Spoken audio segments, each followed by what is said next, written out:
Bienheureux, cher ami, toi qui me retrouves pour cette méditation.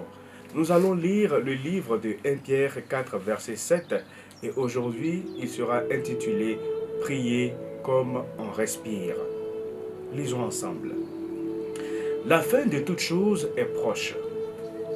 Soyez donc sages et sobres pour vaquer à la prière. 1 Pierre 4, verset 7. Certaines personnes pratiquent le mensonge avec tant d'aisance et d'assurance qu'on dit d'elles qu'elles mentent comme elles respirent. À maintes reprises dans la Bible, Jésus-Christ nous met en garde contre le mensonge, mais il nous prévient qu'à la fin des temps, quand il viendra rétribuer les bons comme les méchants, et il fermera les portes de son royaume et de la vie éternelle à quiconque aime et pratique le mensonge. Dieu nous rappelle que la porte du salut, l'issue de secours se trouve dans une vie de prière.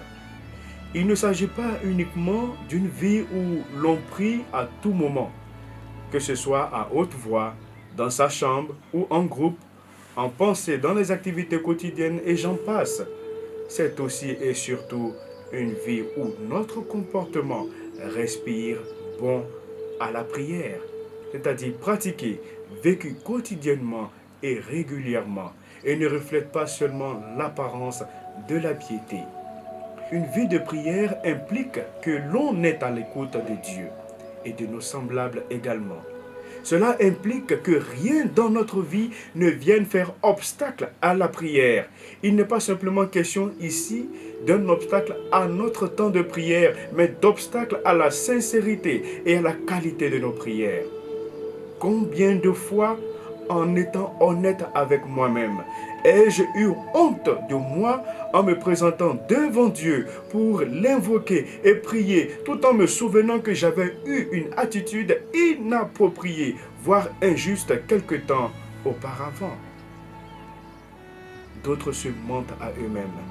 Ils prient sans aucunement regretter leurs mauvais gestes et propos, ou n'en regrettent que les conséquences, ni confesser sincèrement leurs fautes.